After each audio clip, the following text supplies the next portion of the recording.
Everybody, welcome to episode 157 of Fight Chat Friday. It's the first review of the World Championships 2023. And this battle is European champion versus European champion. So we have England versus Ireland in the minus 69 division. Cracker of a fight. Shame that this one was in the first round, but a really good one nonetheless. And a lot of takeaways and learnings from this fight, and a lot of interesting stats that we have to go along with it as well. Absolutely. So without any further ado, we'll get right into Szymon Doniesiewicz in red against James Tuite from Ireland in blue, and a fairly high tempo start right off the bat. Yeah, definitely. So we have like the distance seems to be a little bit further back for Shimon at the beginning. A lot of high tempo work for sure, and I think James's shorter stance kind of messes people up because a lot of people don't have the stance, so your distance at the beginning is a little bit off, I feel.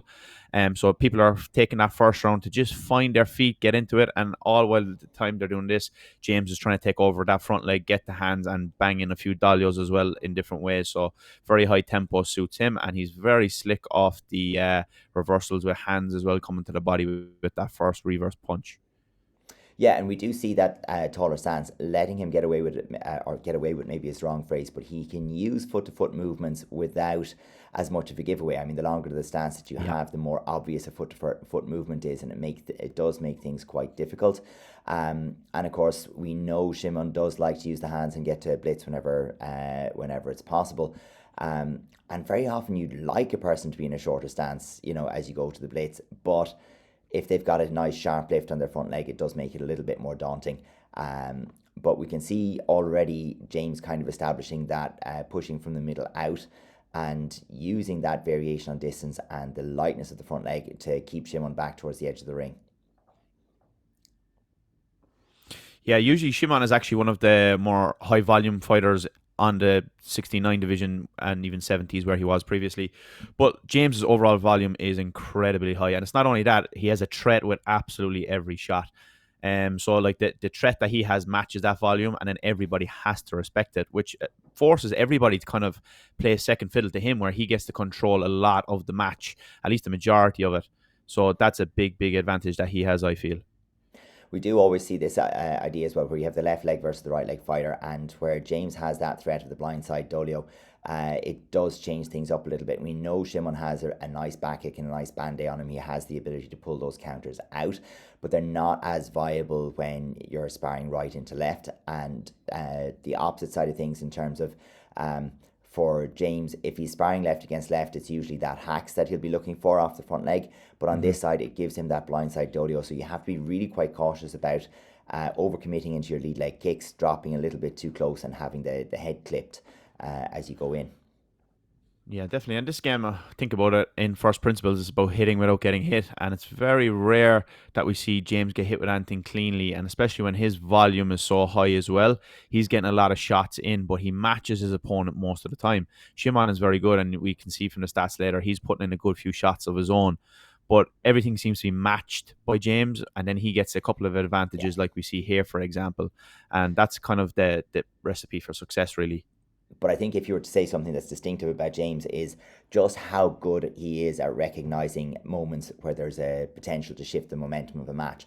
So everything can be going over and back and really quite even. But when he gets that one break or that one little chink in the armor, he absolutely doubles and triples down on it. And he, if he can get in for 1 point, he'll often try to get the second and the third shot on top of that. And he's very Mm-hmm. effective in seeing where the opening is, what's available, and really taking that. So you very often watch his matches, and you could have a very narrow lead maybe, or everything could be quite level, and he gets that one breakthrough, and like this, all of a sudden he's picked up 2 or 3 scores in succession, and it massively throws the problem into the other person's court. Then how do you solve this? You have to go for big scores now, and when you're chasing James for the big scores, that's where him being evasive and slippery and well able to counterfight becomes a huge strength for him.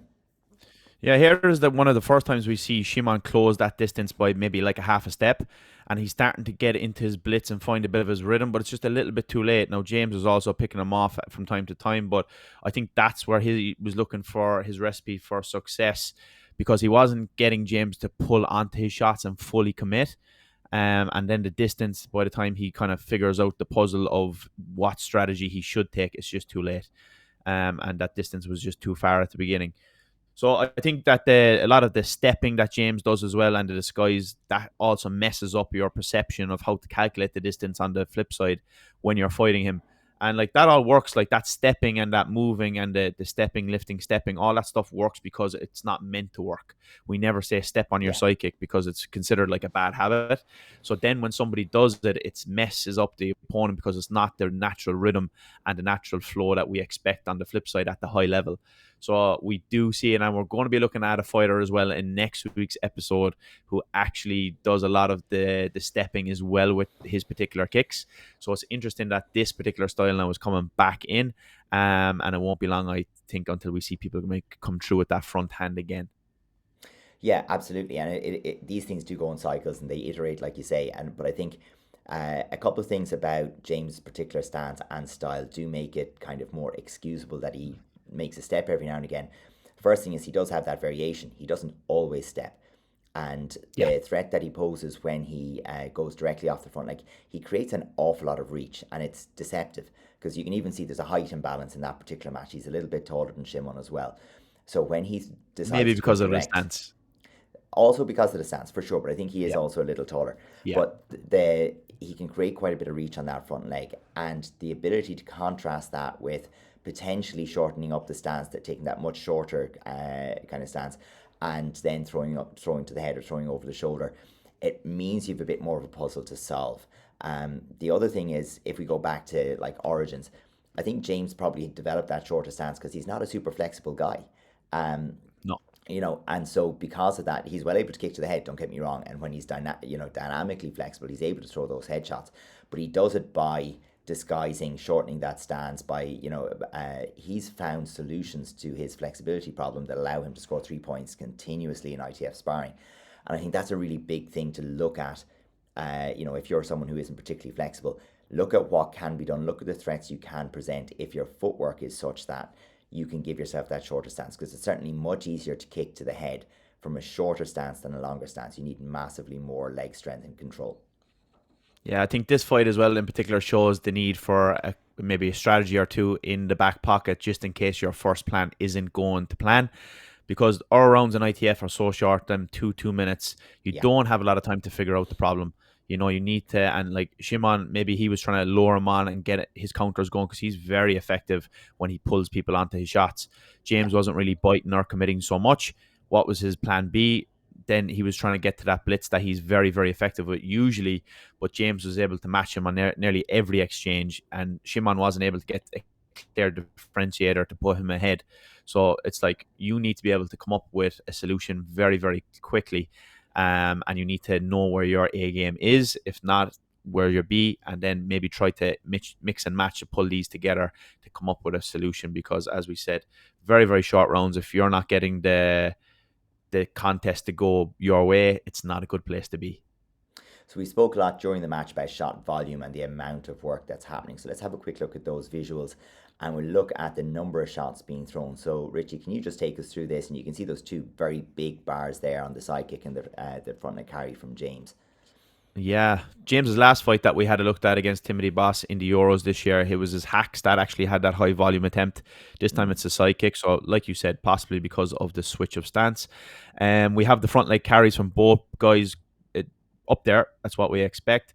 The Doniesiewicz is really, really coming back. That back leg turning kick like lightning, especially over the blindside shoulder as well. It's coming back a lot. It's not something that we have seen in the last 10 years, I feel, and it's making a big comeback. The hacks there, always a feature for James. It's one of his big weapons, and he can use it from any stance, really. But the side kick was the big telling point for me. He did almost 20 attempts on that, and he landed maybe 50% of them. So getting them to the body, it stops your opponent from advancing. It also puts them on the back foot, and to be able to get those on the hip, it's a massive, massive weapon. Szymon tried a couple of band-aids maybe to nullify that side kick. Didn't pull off for him too well. Okay, we had hands then as well, which were matched. So we can see that's the big telling point as well. You see blue for Szymon. attempted hands a lot, but was matched nearly every time by James. You can see those bars are matching his successful attempts, and you need those clear differentiators. Really, the warnings and the fouls didn't really play into it too much. So all these other bars are quite level apart from the side kick. I think that's the big differentiator, and of course the Dolichagi as well. The front leg carry, it's not really a big scoring technique. It just gets people No. into a follow-on shot, or it gets people into contact or buys them back a little bit of space. It's not really a scoring shot. It's just a feature of the game. But I think when the work rate is that high and you look at the carries and the side kick and that, what it does let you do is really show variation in your rhythm, your distance, your control elements. So that front leg carry and that front leg side kick, I think, give you a lot of scope to control both the distance between you and your opponent, your position in the ring, and the overall tempo of the match. And I think there's a message in that around, establishing that element of control. It can disguise, your intention quite a lot as well, because are you actually kicking, just taking space, or looking to create some movement or a bit of pressure on your opponent? And that variation is quite evident when you look into the stats. Yeah, for sure. We have a couple of more numbers here as well. We have Szymon making 15 contacts. When we say contact, it's just actually hitting the other person. Maybe it's on the gloves, maybe it's on the arms, not a score necessarily. So we see James's attempted shot 69 is massive. Now, their accuracy, not exactly their accuracy, because it's just putting contact on the end of their shots. It's very, very similar, as you can see. So roughly 1 in 3 shots getting to contact, which is quite good. But little bit down the end there in yellow, we can see for every 1 shot that Szymon attempted, James attempted over 1.5 of that, so 1.64. So it just shows the volume that he's putting out there is really getting that effect, because of course then the higher volume, if he's matching that 36% accuracy, because his attempted shots are higher, he's getting even more attempts of scores, which is a big factor for me of his success. So I think the numbers do tell the story as well there. So we can see that that's the kind of the tail of the tape. The numbers as well tells you the story that this was a good, exciting fight, and this was one I particularly enjoyed watching live on the live stream. So cracking fight, 2 high level people, and I'm excited to see them fight again potentially in the future. Absolutely. Next week, we're going to continue along this journey. We'll be looking at some of the more exciting fights from the most recent World Championships. We will take it through all the way to finals and winners and follow their journeys as well. But there was just so much good stuff, and we have such good quality live stream. We plan on digging into the good fights whenever we find them. And so if people have particular fights that they want us to review, please hit us up on all the social media and we'll get onto those in due course. See you next week. See you then.